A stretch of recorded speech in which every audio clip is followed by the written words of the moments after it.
This is Rudy. And this is Flick.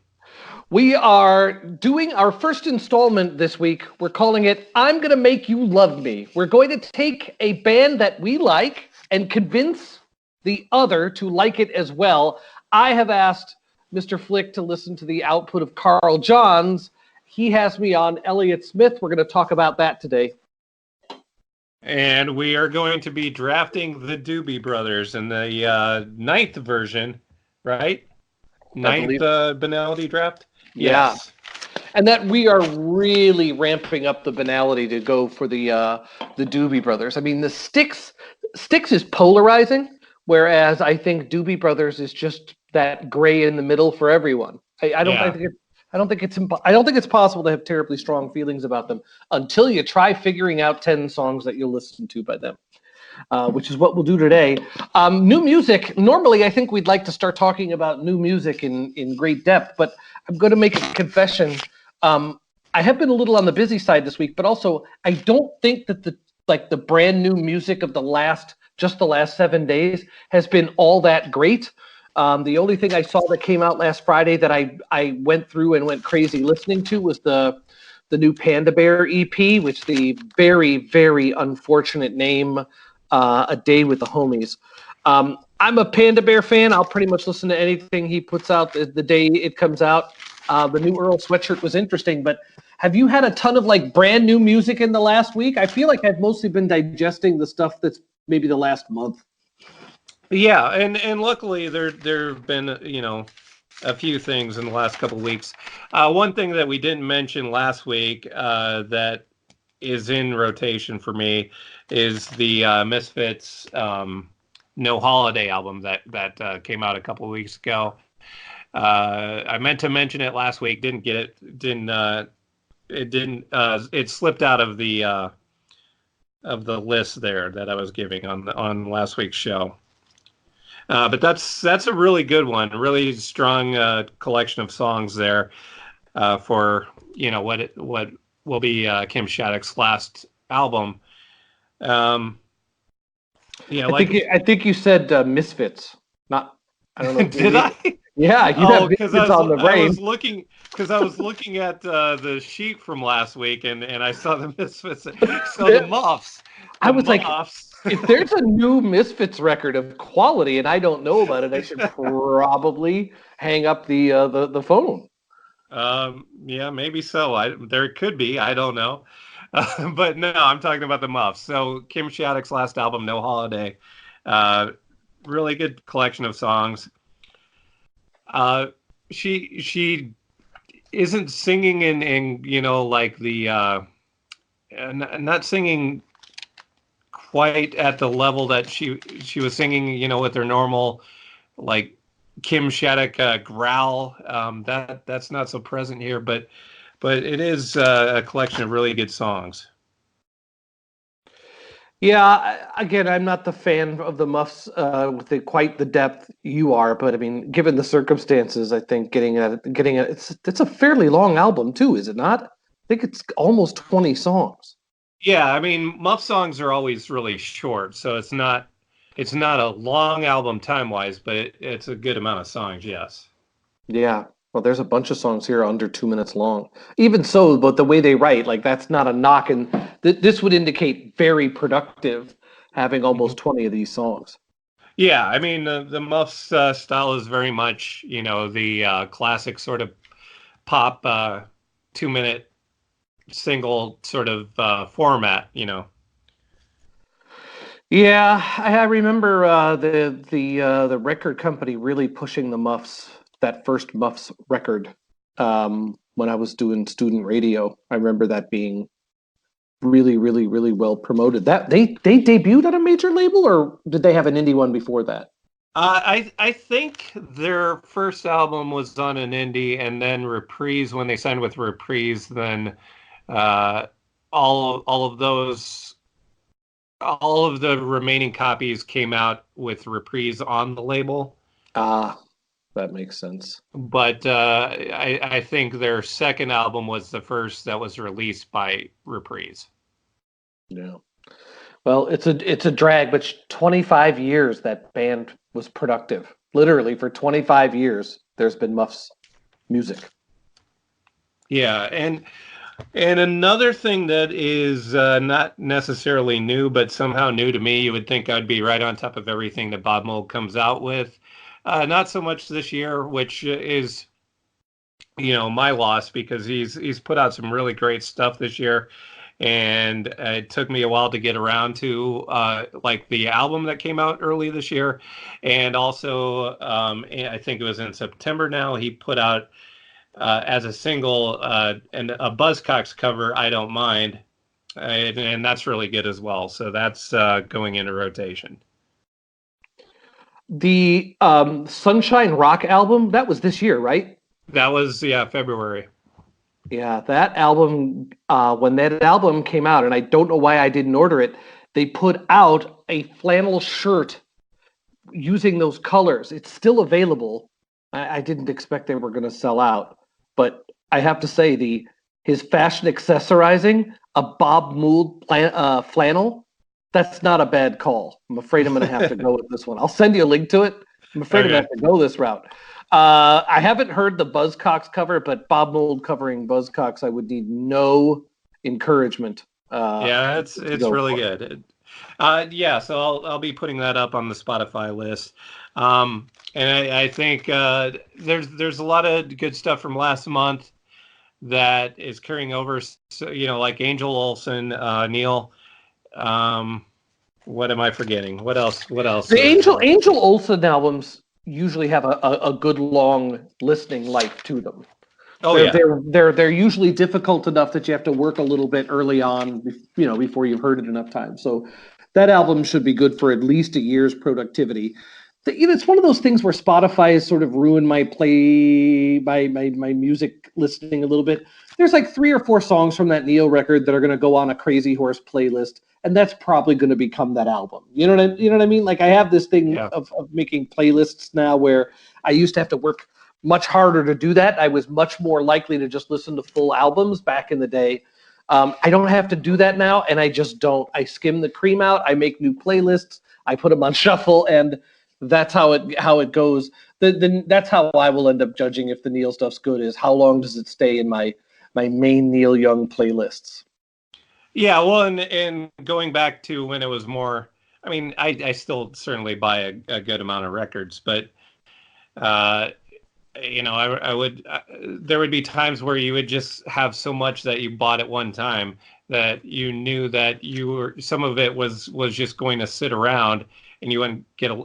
So Spotify is kind of like that too. It's just like every day with Spotify is like a day that you've gone to the record store and bought too much, and some of it's just going to sit around.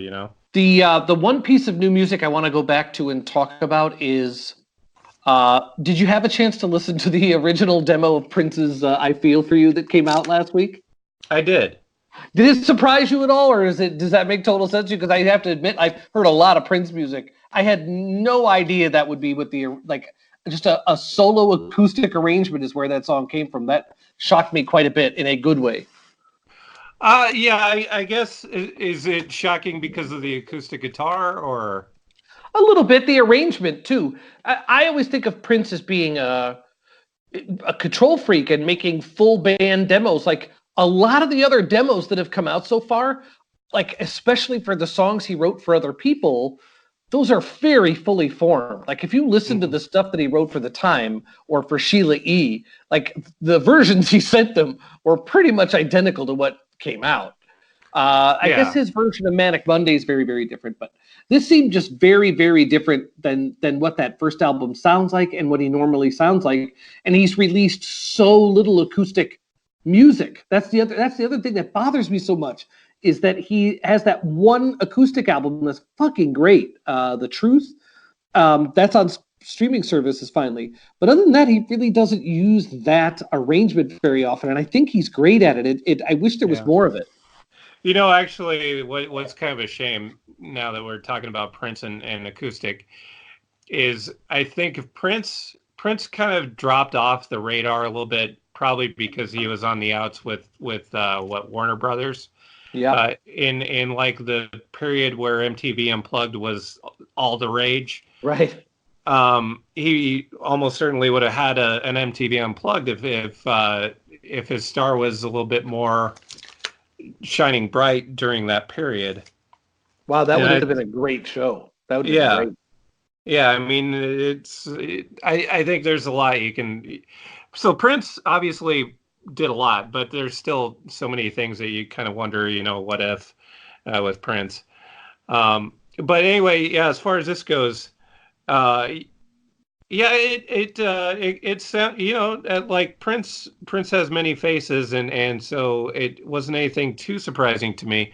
Um, the funny thing though is that at the end, you hear the little tape recorder, Yeah, turning off, yeah. and it almost like when I heard that, I was almost like, did somebody just put that in there? Is that fake? Because it sounds crystal clear and everything, and it does sound like a demo, but it doesn't sound like your typical sort of guy with a tape recorder sort of demo.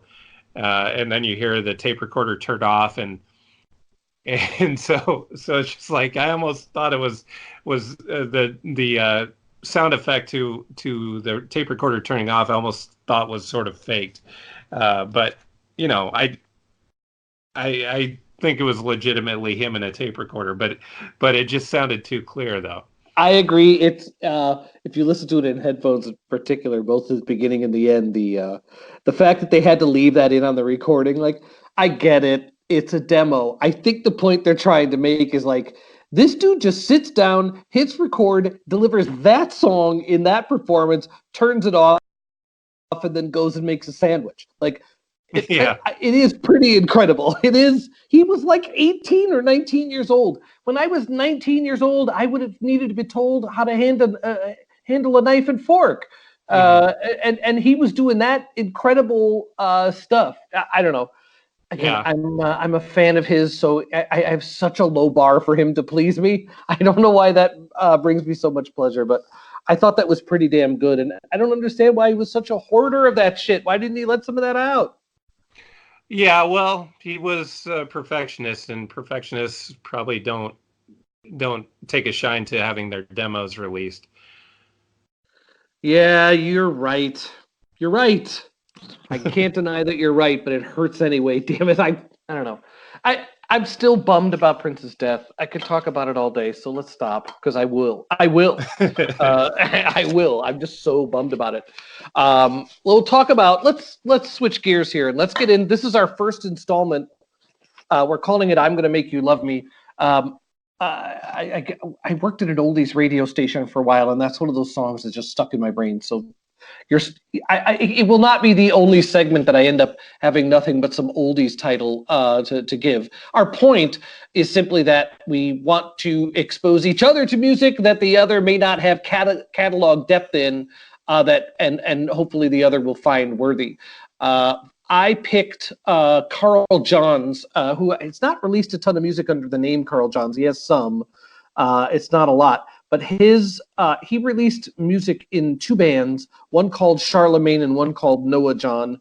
I asked you to wade through. The song that got me into them was on a Rough Guide to Americana, like 25 years ago or something at this point.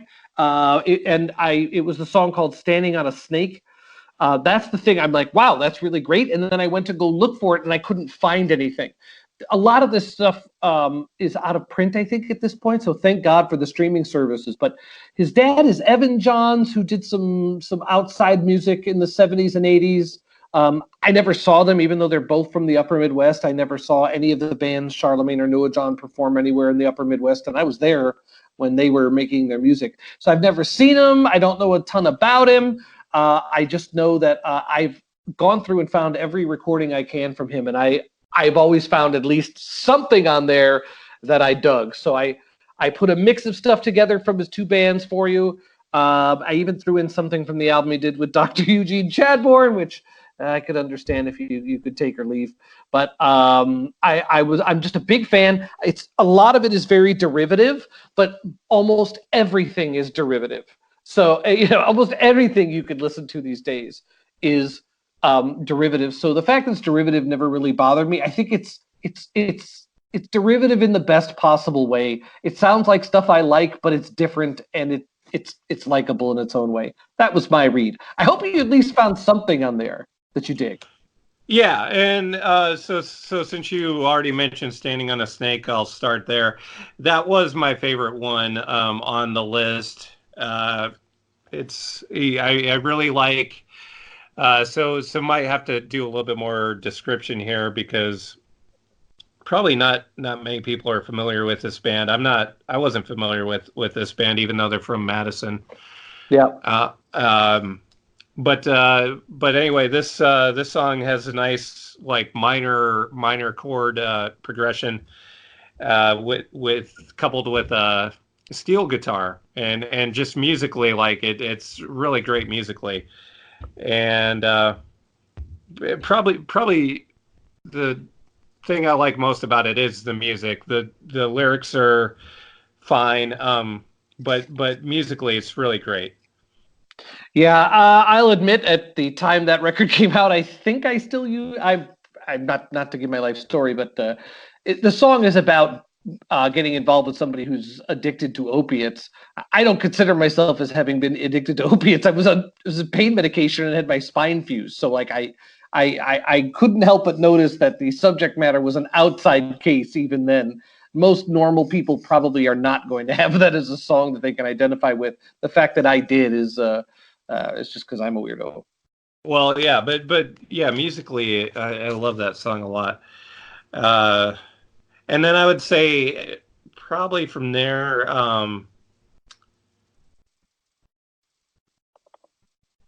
Okay, Prisoner of is the one that kind of has that Burrito Brothers feel to it with the Yeah, that's with right. the harmonies. It is derivative. I would not say that it's completely original, but again, I think it's a good imitation of that era, Yeah. without being entirely of it. Well, and if you're going to be derivative, being derivative of the Flying Burrito Brothers is not a bad way to go. Yeah, I agree. I agree. Well, that is one Noah John, one Charlemagne. Is there anything on here that would have made a regular playlist for you? That would be Okay, my well, threshold. yeah, I would say there's a few things that could make like Standing on a Snake, definitely for sure. Prisoner of probably. Um, there's actually a song I went off list for called "Crushes," which is from "We Can Build an Island." So I went off list a little bit, and that's another one that could make it. Um, Holland Daisy. I wrote some notes that I can't. Oh, Holland Daisy. I just wrote catchy. That's a catchy song. So that's another one. Nematode. I don't remember if I went off the list for that or if that's on the list. It's on. Okay, so yeah, that's another one. And then Your Scars and Greyhound, I think are both like good songs for if you're driving, if you have a road trip planned, like those are good songs for a road trip playlist. And I should also More Like Jesus. Yes. I did like that song a lot. That's actually that actually is the lyrics to that are things I've thought in my head often. So I have another friend who I've tried getting to like I have pretty much everybody in my musical orbit I've pushed Carl Johns on at one point or another. That one always comes back as something like there's like some of his shit is cringy. We didn't have the word cringy at the time. Some of it's uh, cringy. He tries a little too hard on occasion. Um, but that is one where he does swing at a concept most people normally wouldn't, and I do think he came up with something. All right, well, I'm not sad. If I can get even one song on a regular playlist, I'm going to take that as a victory. Yeah, I don't need you to be a lifelong fan. I think this guy sold a total of like 10,000 records. It would have been very weird if I was to be able to get you to be a full-on convert. Only I do stuff like that, but. The fact that I would be able, and Standing on a Snake, have you ever listened to any like rough guides on country music or bluegrass or Americana? No. Oh, you got to dig those up. I don't know how they do that. Whoever, I mean, again, it can't be the same person. Like the person who's making rough guides to, psychedelic cumbia is not also, I would think, doing the guides to Midwestern Americana. But for some, I don't know how they found, it's like a British company making an Americana compilation, and they find more of these like really left field bands, like Reckless. What was the big Bloodshot Records in Chicago? A lot of the Bloodshot bands would end up. I got to almost all the Bloodshot bands through this same Rough Trade compilation that I got this. Oh, So okay. So Rough Trade. At first you said I think I'm you sorry, said it was Rough Guide. It Rough is Guide. Rough Guide. I meant Rough Guide. Okay. I'll have to send it to you. It's very strange that there's this little company, Rough Guide, who makes all these compilations, and that they really. I don't know if the '90s was that prime time for Americana? Was like 90 to Yeah. 95. That was the golden era. Well, yeah, that was post Uncle Tupelo. Uncle Tupelo broke up in '94. And yeah, Uncle Tupelo broke up probably at the peak of. I mean, they kind of ushered. Anodyne was maybe where that was starting to peak. Okay. Anodyne and when that came out in '93, Uncle Tupelo putting out Anodyne. And that was their first major label record? Were they on Yeah, yeah. yeah, they were on Rockville Records for the first three, and then Sire for Anodyne. Yeah, so if Sire had them by 93, then yeah, it probably it had a good head of steam behind it. Mm-hmm. All right, well, I'm going to put on my holiday list for you. If you're good, I will try to find you the rough guide to Americana. Um, great compilation, and it opened me up to a ton of stuff, including Mr. Carl Johns. So, hooray! Shall we talk Elliott Smith? Oh yeah, I'm anxious to hear what you have about Elliott Smith. So I knew some of this but I didn't know it was him, and I have to admit some embarrassing stuff. This is during the period where I sort of stepped away from music a little bit. Yeah, we should set this up a little bit. So Elliott Smith was not the artist or band I was originally going to go with, but he his name came up on a list of Rock and Roll Hall of Fame nominees that didn't get a chance to be voted on yet, but they were like on the cutoff line, right? And so we had a little bit of not really an argument, but there was just like a little bit maybe of a disagreement on the worthiness of Elliott Smith, and Right. just that little inkling of any sort of feeling that Elliott Smith is not a stone cold Alpha. Right. That just told me That everything was I all you needed to needed. know. That All right. That's totally fair. So it's just my lack of knowledge. But I would say like 94, 95 to about right in like mid to late 90s, I really had checked out from music. And so, I knew of Elliott Smith, but I would confuse him with like Jeff Buckley, which is absolutely terrible. Because if you want a hot take, I'll give you one. I prefer Jeff Buckley's Hallelujah to the original. There you go. Hot take. But okay. Well, a hot take on a hot take. Yeah. My preference is for John Cale's version. Jeez. Yep. Wow. Yep. Wow. This is a hot take overload. So I knew Elliott Smith and I knew some of his songs, but I confused him with Jeff Buckley. I'm like, oh, that's kind of emo. Oh, I didn't really pay attention to it. Now, going back through your playlist, it also had Heat Miser on it, which I absolutely am glad it did, because in reading about Heat Miser, I'm a Sam Coombs fan from Quasi, but he wasn't a huge part of Heat Miser. I think he was only on like the last maybe the last two Heat Miser records, but he toured with Elliott Smith when Elliott Smith was doing solo stuff. So Sam Coombs, I should have known from that direction too, because Sam Coombs is fucking great. And Quasi is fucking great. So it's a big miss on my part. Now, when I listen to the totality of the career, I don't have the right word for this stuff, Sean. George Harrison wrote a lot of great songs as a Beatle, but he didn't really come into his own until he started letting himself write the little bit like slightly warped stuff, like that organ sound on "While My Guitar Gently Weeps." Like that's a little on the like. It's just got this little wobbly weirdness to it, which takes it from being just sort of.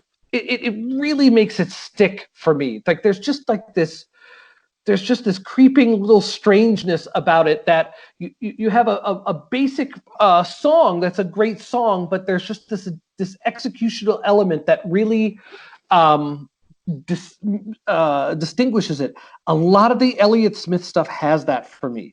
So there's clearly a ton of Beatles and a ton of Brian Wilson in Elliott Smith's like formative music mind. There are moments that are uncannily representative of them, but they all just have just enough of a bend to them to be very interesting in their own right. There's a certain tension to it and oddness to some of it that, again, is right up my alley. So I did like the Heat Miser stuff a lot that I had. I'm trying to figure out. I also did go off playlist for a couple of things. I already knew Waltz Number 2, and I already knew Alameda.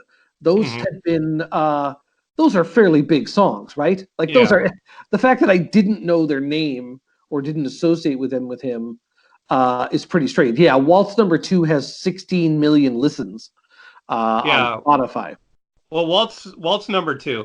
So I remember seeing Elliott Smith on Saturday Night Live back then, and he did Waltz Number 2, and it was great, but also disappointing in a way because it was the rare Saturday Night Live episode where the musical guest didn't do two songs. I think he had to split duties that week with another musical guest, and so he only got to do Waltz Number 2, and then I think somebody else did the other musical number.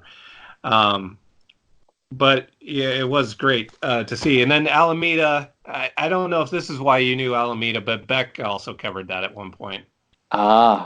So he also has a big song from a movie. Miss Misery from Good Will Hunting. Yeah, see, I knew that. And that wasn't on your list. Yeah, because I figured everybody knows that one, and so yeah, I didn't. I mean, I knew it, but I didn't know. I didn't think of it as him. Yeah, so that's why I omitted that one. It's not really a problem with the song or anything. I just figured that was one you probably knew. Waltz Number 2, you might know. If you didn't know, you had to. So So I definitely wanted to include that. And of course, you included the Big Star cover. The two that I ended up liking, you actually have back to back, and I don't think you were doing it just for wordplay, but Coming Up Roses and Rose Parade are right about my speed. In terms of, again, weird is the wrong word. Weird has like a negative connotation to it that I don't mean. That like it's the stuff, it all has a very familiar frame of reference and it all fits within like the classic archetype of what we consider good songs, but he does stuff in the arrangement that takes it away from just being, this is a fine example of a pop song, or this is what an acoustic singer song thing. It's arranged in such a way that it really cleanly can't be used as an archetype example of anything other than itself, which is usually the stuff I dig. So those two songs, I mean, again, the Rose Parade stuff, because he's from Oregon. Actually, I read up on him a little bit. He actually comes from Nebraska. So while he never claimed the Midwest, he's a good Midwestern boy. He grew up in Dallas, though. He was born in Lincoln, Lincoln. or Yeah, yeah. Lincoln. Yes. So born in Lincoln, but I think he moved to Dallas very early, and had a stepfather that was abusive, and somebody that, like a home situation he had to get away from. So he went to Oregon to live with his biological father. Got it. He reminds me of the thing about Elliott Smith too is that we went through this period, and I mentioned Panda Bear, and I think of Panda Bear as being the archetype of the sort of Brian Wilson fanboy. Elliott Smith clearly was a Brian Wilson fanboy, but he was that way before people were talking about it, or way before anybody made a career out of Beach Boys adoration. I mean, long before people were listing Pet Sounds as their favorite albums and stuff like that, I have a feeling Elliott Smith absolutely could have talked your ear off about it. Yeah, Um, well, and you mentioned George Harrison. Um, a good thing to dig up when you get the chance, because because I'm certain now you're in. I don't. I say that jokingly, but I get it. hopefully you're in. I get Uh, it.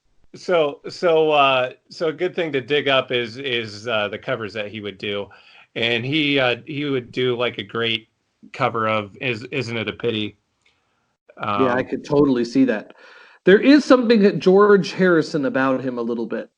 That it just again, George Harrison wrote incredible timeless songs. Like something is timeless, mhm. and yet there was always something just a little bit off about it. It did not play to form, and that's I think what the reason why Elliott Smith stuff has lasted this long and why people are still continually interested in it is because it comes with very familiar you know what I mean. It's like it's very there are very familiar elements to them, but they're if you spend any time with it, it's not put together in any sort of slavish love of the form.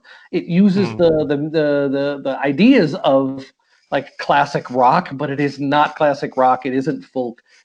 It's he really was very very good. I looked up. You know what the one thing I tried to do to put a bow on all of this for myself was find good covers of his stuff. I may need you to pull those out because I didn't. I was not finding any covers of his stuff that I thought was did anything to illuminate it for me. Yeah, well, I mean, I was talking about covers that he did of other people.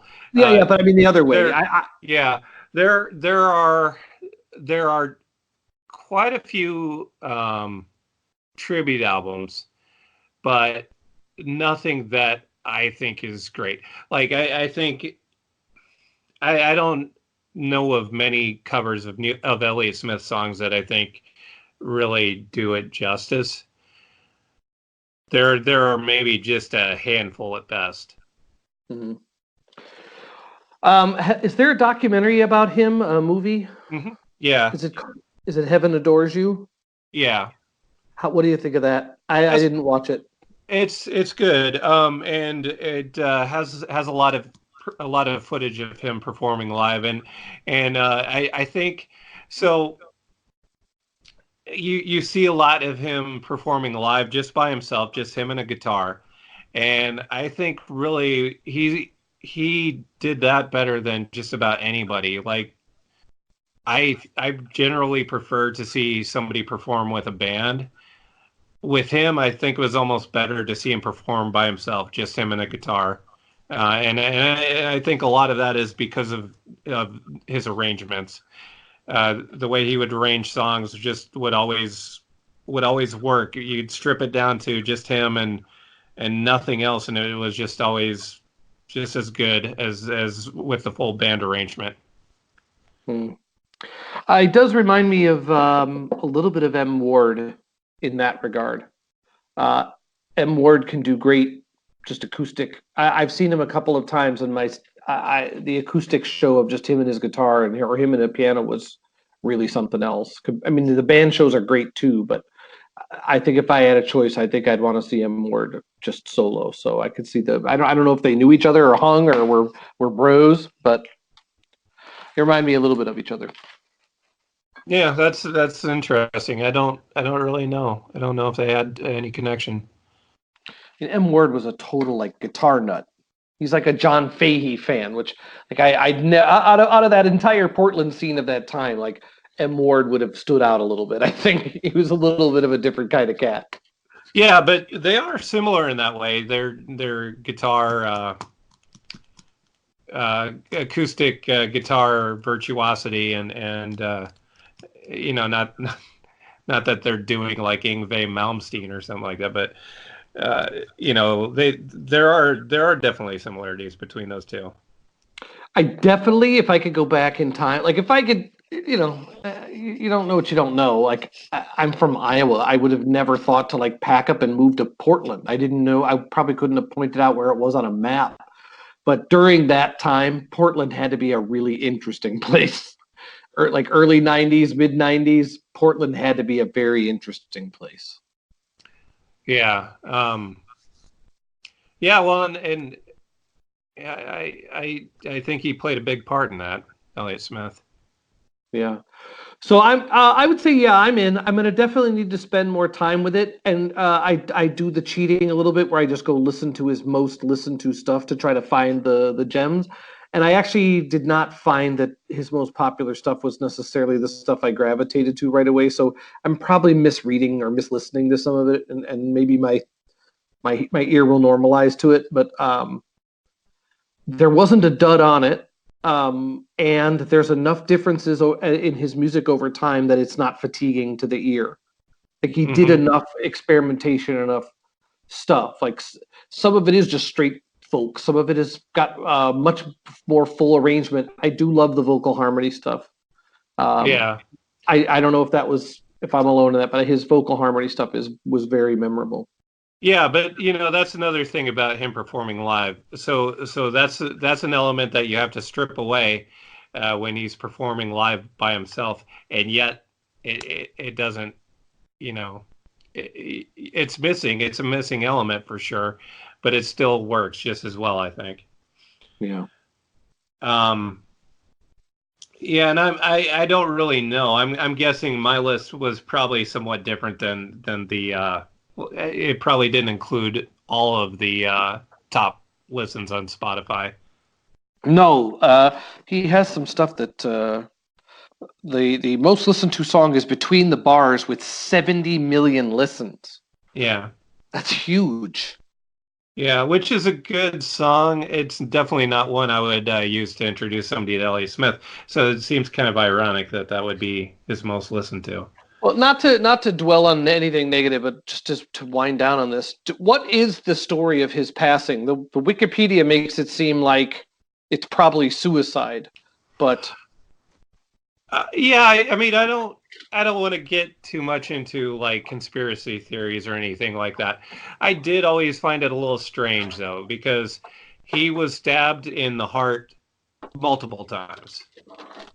So I don't know how that, I don't know how the human body works, I guess, and I don't know what happens if you stab yourself in the heart one time. Maybe you are still able. I don't know. I don't know. I don't really want to go too much down that path. okay. Well, it seems very sad because I feel like Yeah. he already was a big star in his own milieu. But I mean, who knows what he would have been capable of? It just the story seemed like he was still working on new stuff. Like he still Yeah. had you know. Well, yeah. I mean, you listen to from a basement on the hill. If I have that, I feel like I'm a little bit off in the title. I'm not sure. That's a great album, and that's what he was working on. When he died. Hmm. Yeah, you had it. It's from a basement on the hill. Yeah. Yeah. So yeah. It's all there, and this doesn't sound like the most ringing endorsement, but believe me, it is. Like he's also very consistent. It's to me, it's hard to go through his catalog and find a dud. I don't know of one off the top of my head. You listen to it, and every single album is just good at the least, good to great. Yeah. There just isn't. There aren't many missteps in his career. I like to, usually that's one of the tests I have for a catalog is I go back and listen to that first album, the one that in his case I think is just a self-titled album. I think it's just called Elliott Smith. That's actually heavily represented on your playlist, and I like it a lot. Mm-hmm. That might be, I actually probably would start, my immersion would probably go in order. I would Yeah. probably start at the beginning. It has a little bit more roughness to my ears anyway, on it. While it may be consistent, he did get better with time. Like he was definitely heading towards like song craftsmanship of the highest type. Yeah. Well, yeah, craftsmanship is the key word. He was gaining ability in his craft. But as far as the songs go, they just were never bad songs. They were always really good. And I mean, as good as his later stuff is, my favorite is Either Or. That's my favorite Elliott Smith album. Very interesting. Very sad that it ended that way, but he left behind a hell of a catalog for sure. Hmm. For sure. Good stuff. Let's move on, shall we? Okay. This is our ninth Banality draft. We've had some high highs and some low lows. I think, like every endeavor, we started out of the gate really fast with some easy stuff. The Eagles and Steely Dan, by comparison, now that seems like another time, another epic, another era of easy Banality drafts. We have been getting. I mean, last week we did a dip into the '90s with Bon Jovi. I I picked this week Doobie Brothers. Technically, if you just go on top 40 hits, they did produce top 40 hits in 3 separate decades. So in theory, quantity is not going to be the issue with the Doobie Brothers. As always, it's going to be quality. Sure. It's going to be quality. And I don't think there's any reason. You know what? Last week, I think we should just let strategy play out here. I think we both know what has to be done here. Um, I don't know if how much game I want to give away up front. In fact, I don't want to give up any. Say what you need to say about the Doobie Brothers, but if we're going to pull this ship into shore with a tolerable list of 10, I'm not sure I can be too friendly here at the start. Well, okay, so with those words in mind, I was going to have mercy on you because No. I kind of feel like I know what your number one pick is going to be.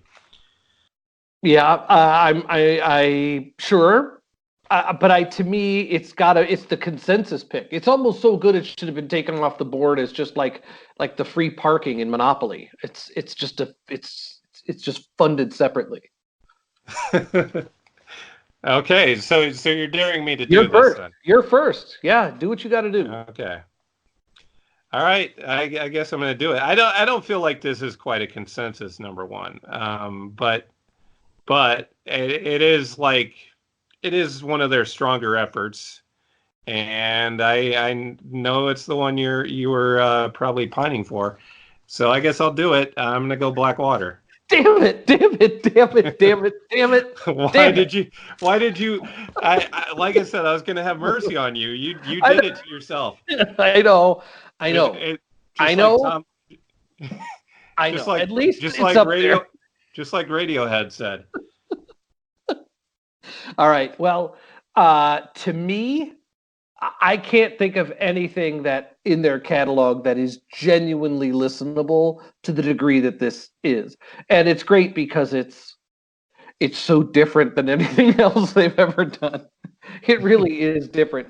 It's actually not a bad song. It's not bad at all. Now, it comes from an album that has one of the worst album titles ever, which is called What Were Once Vices Are Now Habits. That is one of the dumbest ass albums I have ever, the worst album names ever. And this album really does suck in terms of quality. Like it's Black Water is hands down the best thing on it. And the only other single I remember playing at the radio station was Another Park, Another Sunday. It's just a dud album. I'm mentioning this only because one of the songs on it is called Pursuit on 53rd Street. Now, if you're a Ramones fan, 53rd and 3rd. yeah, the only pursuit going on I want to give the Doobie Brothers props if they were sneaking in some homosexual affirming music into the market in 1974. I don't think they were, or if they were, it was purely accidental. But I'm almost tempted to pick Pursuit on 53rd Street just for the title. Wow, they are cringy. Well, and you've managed to bridge the gap between the Doobie Brothers and the Ramones, so congratulations. Living in New York, you're going to find yourself on 53rd Street at 3rd Avenue at some point, and if you don't stand there and sing 53rd and 3rd to yourself, what are you here for? You know, what are you here for? So I have a little bit of Ramones on the brain. All right, Mr. Flick has picked Blackwater. I think it's easily the consensus pick. It's by far the best thing in their catalog. I'm just gonna go in. So at this point, it's impossible. There's only 2 categories left. Songs that are that within like the first like 3 or 4 seconds have been used in every Time Life infomercial ever. Like all the Time Life songs of the 70s and 80s infomercials use Doobie Brothers riffs. Like they have to play them 500 times. So you either have to pick something from a Time Life show or you have to pick something from the Michael McDonald catalog. We're going to see what you're made of here based on which category you go to. I'm going to the former, and I'm going to take Listen to the Music as our second song and my first for the playlist. It is on the album Toulouse Street, which is largely insufferable as well, but it had 3 or 4 fairly significant radio hits. I think the pick of the litter there is Listen to the Music. The little acoustic guitar intro, it is kind of nice. When the little tambourine kicks in during the verse, it's kind of nice. It's just nice. It's nice. It's nice. It's nice. It's nice. It's not important. It's just nice. So there you go. Listen to the Music, the lead track from Toulouse Street. And don't forget about the phase shifter. That's true. The phase shifting is remarkable. 1972. We could have done that decades earlier, but we didn't. It took the Doobie Brothers. There you have it. Way. Yeah, that's right. Leading the way were the Doobie Brothers. And the Doobie Brothers shall lead them. And by the way, should we mention that that this all started with a guy that wanted to join Moby Grape? There's a lot here. I don't know how sidebar we want to get on the Doobie Brothers. The name Doobie Brothers is offensive. Like it's terrible. Now, I consider San Francisco to be a terrible music town. It's a great town to see like live music in, but this town has produced Starship, Huey Lewis, Journey. San Francisco's done Starship, Huey Lewis, Journey, and the Doobie Brothers. Some of the absolute worst music ever made. And when I moved to San Francisco in the 90s, there was a bar downtown made out of the fuselage of an old Doobie Brothers tour jet or tour plane. I think it was, I don't know what style it was, but they basically turned the fuselage of a Doobie Brothers tour jet into a bar, and the bar sucked too. Like that's how bad they were. Like they couldn't even make a bar in San Francisco interesting. The Doobie Brothers are their whole origin story is cringy. I find it very hard to believe the Hells Angels ever really liked the Doobie Brothers. Do you think the Hells Angels were sitting around listening to the music? If they were, they're a different group. They're a different bunch than I thought. There's not a lot you can say, really. Yeah. Yeah, but you know what? Things got better. The OCs and Ty Segall really came into prominence in San Francisco, even though he's from Orange County. Yeah, it got better, but it has. The song "We Built This City on Rock and Roll" can reasonably be tied to San Francisco as its place of origin. You know how much good music San Francisco is going to have to produce to wash that stain off? Well, you mean they don't use that at rallies? I haven't seen it. I haven't Okay. seen. You do hear "It's Raining Men" in San Francisco a lot more than you hear in other towns, but that's a separate combo. Okay, so boy, I don't know which way to go now. Do I go for the Good. one, go for the consensus, or do I go? And it's not because you picked listen to the music either. It's it's not it's not that I'm distressed because that's off the board. It's Fuck off. it, it's really because a lot of these are very samey. You don't say. Yeah, I do. Um, oh boy. Good. Suffer. I, Suffer. I'm gonna go with boy. I don't even really like this that much, but I'm gonna go with China Grove because I once drove by China Grove. In fact, it was just like a year ago I drove by China Grove. So what the hell? I guess I'll, Okay. I'll go with China Grove. Is I could there's like a short list of songs that the second I hear the first strum of the guitar or hit of the drums that I know to turn off the radio. Yeah. Well, China Grove is the one. and I mean, it is something you're going to get many opportunities because any radio station that could possibly play China Grove played it way too many times. right. And again, if you fall asleep with the TV on, it's going to play during a Time Life music infomercial, and they're going to use the wah wah wacka wacka wah wah like that. They use that opening riff to like start segments probably 20 times during that documentary. There's nothing worse than being sort of half asleep and constantly being subjected to repetitive playings of the first 5 seconds of China Grove. It's offensive the whole way through, but Yeah. repetition of the origin, oh God, it's a nightmare.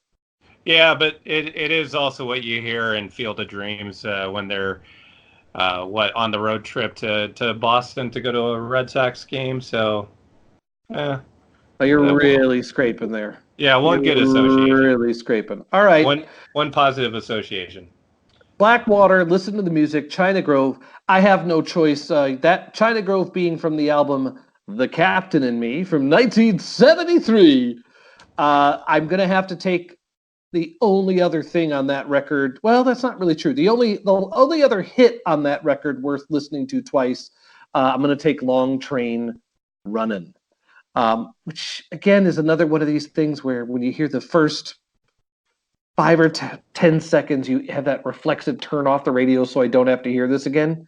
Long Train Running has had to have been played a billion times on American radio by now. It has to have. Yeah. Well, uh, yeah, Oh, we're getting down to now. Things are going to get really real. Now we're going yeah. to get real. You know what? I'll just have to do this. I'm conflicted about my last pick, my second pick, but I'm gonna go with and here we have another association. So my positive association this, or at least my most positive association with this is it was well featured in an episode of Freaks and Geeks, and that is Jesus is just all right. Uh, I don't want to complicate matters here, but is that not a cover? Oh, is it? I believe Okay, it is. okay. I I believe I don't know it the is. original, so let's go to I the board believe on the that. Birds did it, or well, maybe not. Hold on. Let's find out. Yeah, I'm pretty sure that's a cover because it really is the only way forward. If not, it's really the only way out. All right, let's see here. Oh, if you type it in, you have to look at the band too. Um, yeah, Okay, Jesus well, there's a is Wikipedia entry here. the Birds Okay, in 1965. yeah, it's a gospel song written by Arthur Reed Reynolds, the Art Reynolds Singers, 1966. So yes, that is DQ'd. Okay, Yes. all right. Okay, I'm gonna go with Yeah, I'm gonna head into the Michael McDonald era here. I'm gonna go with taking it to the streets. So you That's lose. You lose then, because I right? because I went there first. That's right, Yeah, because that's the but that's the only strategy to play here is to force the but other one to pop their cherry with Michael McDonald. Because once but you I do that, you can't but recover. I got the one Michael McDonald song that isn't half bad. Oh. I want you to listen to what you just said. Uh, Well, so a couple weeks ago you were first to pick a Dynasty Young song, so I think I still win. Because if we're gonna go Michael McDonald head to head with Dynasty Young, I'm gonna put my I'm gonna I'm gonna put it all on Michael McDonald at that point. I'm all in on McDonald. Make mine McDonald. I don't think any. I think you have given up all of your dignity here, sir. I don't believe that you can put as much lipstick as you want on this pig, but it is still a pig. I got you to break your cherry first and go with Michael McDonald before I had to. You had first choice. And again, that to me is a moral victory no matter what happens from here on out. Because now I can pad this list with as much Michael McDonald there as I want, and I don't have to carry the burden of introducing him to the list. Now, Well, if I you was want to, so you can look at it that way, but if your list ends up Michael McDonald heavy and mine is Michael McDonald light, and I have taken it to the streets, then I'm the winner. That's the way I look at it. well, taking it to the streets has like I mean it's like a Diet Coke commercial. The whole song is like a Diet Coke commercial, like Hmm. especially with that hideous saxophone solo. But the lyrics, the lyrics, you don't know me, but I'm your brother. Like Michael McDonald is not my brother. Like all of my feelings of fellow, brotherhood towards my fellow man end where Michael McDonald begins. Generally Yeah, well, speaking. maybe he was yeah, I don't know. See what I Maybe mean? it's literally about somebody that was his brother that he It's didn't know. called the Michael McDonald effect, and it's starting to. It's his venom. You've taken the venom. There is no anecdote. You are poisoned. You're infected. So at this point, it doesn't matter what I do. Now going into the catalog, I too. I wanted to do "Rock Me a Little While," the "Take Me in Your Arms, Rock Me a Little While," but that's also a cover. That's Yep. the last tolerable song on the board. Holland Dozier Holland. Right, right. And so I'm at a point now where I either have to go deep cuts, of which there are a handful. I have to pick The Doctor from their reunion album in the 90s, which I hate, or I have to go into the Michael McDonald and just hook myself up to the sewage pipe like you did and just go with him. I'm gonna take a Michael McDonald here since the spell is you've already done the damage. And I'm going to take what I think is far and away the most interesting thing. It's not good, but it's interesting. Is What a Fool Believes. You, I mean, the balls it takes to put something that bad, not only record it, but make it a Yeah. single, is Taking that's it incredible. taking it to the streets is way better than that one. That's all I'm gonna say. I mean that cheesy intro that beep beep boop boop boop boop, that whole thing. Good Yeah. lord, Oh that's on you. That's on you. no, that isn't like the fact that like that takes guts. That or something else. I don't know, but that is an extreme. That's one of the most extreme number one songs I think in the history of modern music. Like if you're going to go through and talk about like huge hits that are just from outer space, that's got to be one of them. It's an attempt to do. They actually did worse than that. Um, the song Minute by Minute's pretty bad. This is man. There was some other really clunky shit. All right, so you're going to diss What a Fool Believes after taking it to the streets. I just think the emperor has no clothes, sir. I mean, really. Well, I don't know. What? I know I know the one out. That was the one I was really. That didn't even make my 10. That wasn't even anywhere on my list at all. All right. I find there's a cover of it that came out this last year by a guy named Jimmy Urine. Recording, he's recording under the name Uringer. If you have time, I'll put it on a playlist for everybody. You Oh might want to no. get it. Yeah, you want to hear his cover of what a.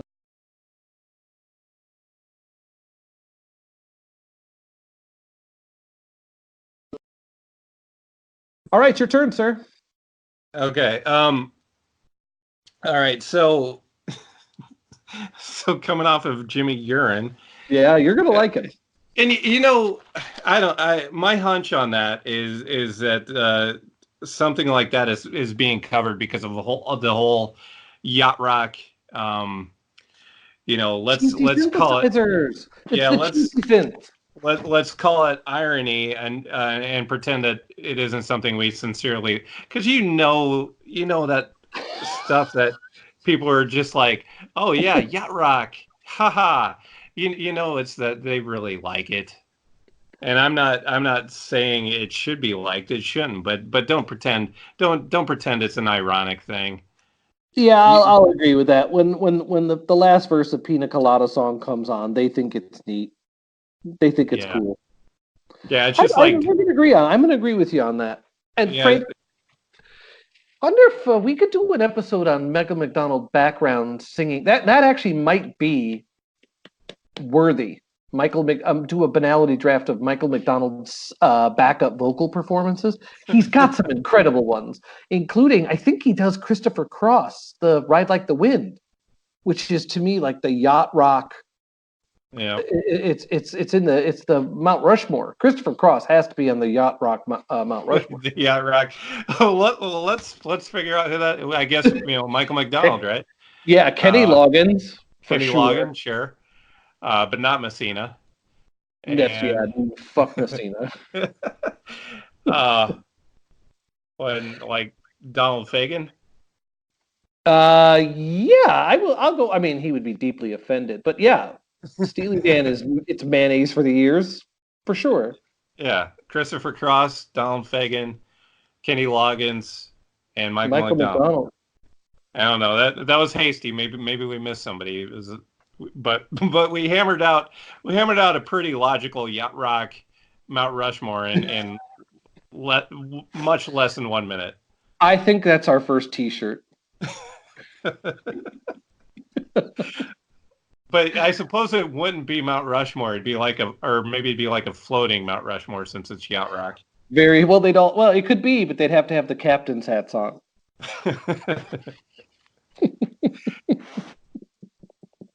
All right, sir. We have now both soiled our honor Okay. by choosing a Michael McDonald song. We each have two more picks. This is All going to right. get Well, ugly.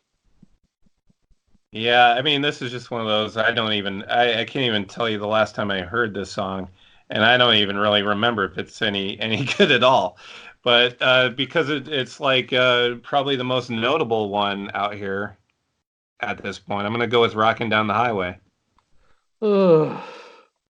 Ugh. Yeah. Well, that's what you get. Ugh. I mean,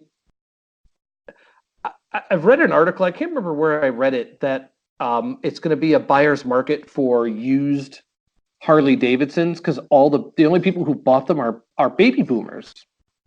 I don't know if that's true or not, but like I can't think of a baby boomer riding a Harley Davidson without thinking I'm going to get like rocking down the highway plus Doppler effect. Like I just can't think of the song "Rocking Down the Highway" without the Doppler effect being loaded on top of it, and just having some like old boomer uh, on a Harley Davidson, like driving down, making sure everybody hears that he likes the Doobie Brothers. This is a 65-year-old man, Yeah, I am going to point this out about taking it to the streets. Mm. So the first line of the first line of the first verse is "You don't know me, but I'm your brother," Yeah. and then the next verse is "Take this message to my brother." So I don't know if he's still talking to his brother, or if somehow he's like talking to somebody else now, but there's somebody he forgot to tell to his brother, and he's telling this other person, okay, you gotta go tell my brother this other thing I forgot to tell him. Trying I to trying to get to the subtext here. I feel like there's a great mystery then. Like maybe it has the same mythology around it as "In the Air Tonight" by Phil Collins. Like maybe it's like they're reliving of some really intense moment in Michael McDonald's life, and he decided it had to take the form of taking it to the streets. It's possible. Yeah, in the air tonight though. That's he saw somebody do something. I think you've raised the only question that matters, which is taking it to the streets Doobie Brothers version of "In the Air Tonight"? Like that's really the only question that matters here. Is this there in the air tonight? Well, and it's he's singing it to his brother, and then he's singing it. He has to tell something to his brother. He's in the Doobie Brothers, so So meta. yeah, it is. It's very meta. See, that's why that was a strong pick. All That's right. why it was I a strong mean, pick. you're down to there are so few on the board available here. The last, there really aren't a ton of hits left. They did have some album cuts. I mean, there's a Black Pill option here too. Again, once we get to the bottom of these really bad lists, I'm just going to go Black Pill. So I'm not going to do it right now, but I think my last pill is going to just be Nihilism and Armageddon. For now, I have one other pick. I'm going to pick I Cheat the Hangman from the Stampede album. It's, although now that I think about it, that might be a cover too. Damn it, damn it, damn it. If it is. Oh no. Yeah, go to the board. Oh no. Go to the panel. Oh no. Please no. All right. It was the final album made by the band. Oh crap. Well, I'm gonna go in here. This is I Cheat the Hangman. It's written. Yes, this is an original. Thank you, thank you, thank you. So, I Cheat the Hangman is not a great song, but the guitar effect, like again, there are certain songs in the world where the song is terrible, but the guitar effect or the drum sound or some other part of it is so compelling that you find yourself listening to it even though you have no other interest in it. I Cheat the Hangman starts with a really beautiful little guitar passage and sound. It just is a great sounding record, at least the way it kicks off. So it's tolerable for about 15 or 20 seconds. At this point, that makes it pumpkin fucking pie and makes it amazing. So I choose I Cheat the Hangman from Stampede. All right. I'm just going to point this out because I'm not going to pick this song. But I did write down "Keeps You Running," Ah! and and That's the black pill right there. no, That is the black pill. no, I said I'm not going to pick this song. Okay. But I have to mention this because I wrote it down, and my handwriting when I'm not quick about it is not very good, and and I like look at it first, and I'm like, does that say "Know Your Rights"? and so now I'm just picturing what that would be like if the Doobie Brothers A covered mashup? Know Your Rights. No, if they covered it, if they covered Know Your Rights, what would that be like? What would the Clash doing It Keeps You Running sound like? Well, a lot better than Doobie Brothers doing Know Your Rights with them. Well, it is a public service announcement with guitar. Well, what is your pick? What is your pick? Because Okay. there's really nowhere left to go here. Okay. Well, since we're on the topic of things that just sound good or goodish, let's see. Okay, so my last pick is going to be South City Midnight Lady. Interesting. Yeah, that was on the short list at the classic hit station that I worked at, and I got requests for it. It's not intolerable. I mean, it is intolerable in any quantity, but yeah, this is a very defendable pick. It kind of makes it hard for me to do Black Pill next. Because really, taking it, this is tough. Because It Keeps You Running is offensive in every way that counts. It's almost like an 8-bit masterpiece. That intro, you know what I mean? Like it sounds like something out of like a Mario uh, B-side. It's like a Mario Kart B-side or something. And the idea that they're trying to replicate some like down south swamp music using like first generation shitty analog synths is a pretty sad statement. But that really would just blow everything up, wouldn't it? It really would. All right, but that's all that's left is Black Pill stuff. Well, yeah. I mean, you could also go the same route and just pick something that doesn't sound bad, even though it's not the greatest song in the world. All right, I'm going to do that. I'm going to go for another album cut, and I only picked this because of Spotify. When I lived in California, if you go on a road trip and you're when you drive into Mendocino County, there aren't a lot of things that you can listen to about Mendocino other than Mendocino. Yeah, Mendocino, and there's a country song Willie Nelson has in it, and then the song Ukiah by the Doobie Brothers is the only other song that every once in a while I'd put on a playlist just because you have to drive through Ukiah, which that shows you how boring and sad my life is. And life becomes less of a groove. Your life becomes less of a groove. Me picking Ukiah is just a way to get out of this without having. Neither of us picked minute by minute, which is fantastic, and we didn't pick The Doctor. So this is a pretty successful playlist. And we didn't pick It Keeps You Running, which how did I avoid that? That's like or as I thought, Know Your Rights. Yeah, that's right. Well, I mean, that's Twilight of the Gods type stuff. If you rain down hellfire like that. So we're gonna go out with a whimper. I'm gonna put Ukiah from The Captain and Me. That makes 3 Captain and Me songs on one playlist for an album that's really not that. Actually, 4 songs from Mighty Captain and Me, the stoner classic. All right, I picked Doobie Brothers. This was better than Styx. It was definitely better than Phil Collins, so this is a step up, but still rough stuff. Once you get the drop off is very, very steep. Yeah, and I think we should start a campaign to get the Doobie Brothers to cover Know Your Rights. They're still together. They're playing. Yeah. They got to be playing some shitty casino near you. You know. They might. I think it says something to the effect of that they either are or have toured with Journey, so they might be doing that. Yeah. I'll try listening to this playlist this week. I won't lie. I'll enjoy listening to Blackwater, but wow, getting through 10 Doobie Brothers songs in a row and you can't include covers. That's a tall order, but I'm going to do it for love. Have you thought about what our 10th Banality draft, the Big 10? I mean, I don't want to put you on the spot. You don't have to pick, but have you given any thought to what our Big 10 Banality draft will be? Yeah. This is a tough one because you realize when you throw a band out there that you're not going to get the first pick. So often with most of these, that's a troubling thing because you figure like there's probably one song you're okay with having, and that's about it. Mm-hmm. So I'm gonna put it on the line though, and I'm gonna just we're probably due to have Journey on this thing, so I'm gonna put Journey on it. Be careful what you wish for. Yeah.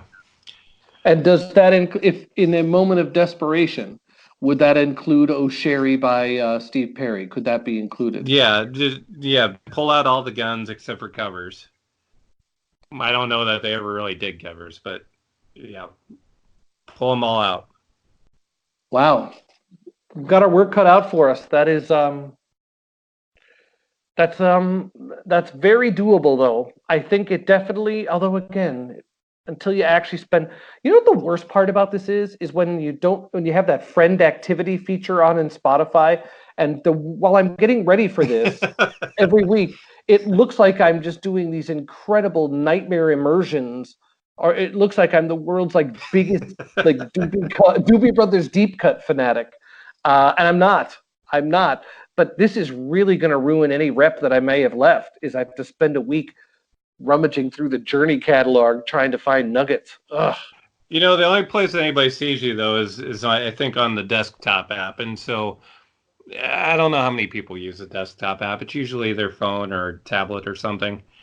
Um, but like I totally know where you're coming from on that because I don't want to do it on Spotify because I don't want to get weird suggestions coming out of it. And you really have to be careful. Like you don't want to do it on YouTube either. You don't want to get weird YouTube suggestions. Yeah. So so that's what I feel like I'm up against is I don't want to get weird suggestions. And It by does. weird, I mean Doobie Brothers and Sticks and stuff. Yeah, it definitely is going to screw with your algorithm, man. That Hmm. AI, you're just doing Yep. AI a disservice with that.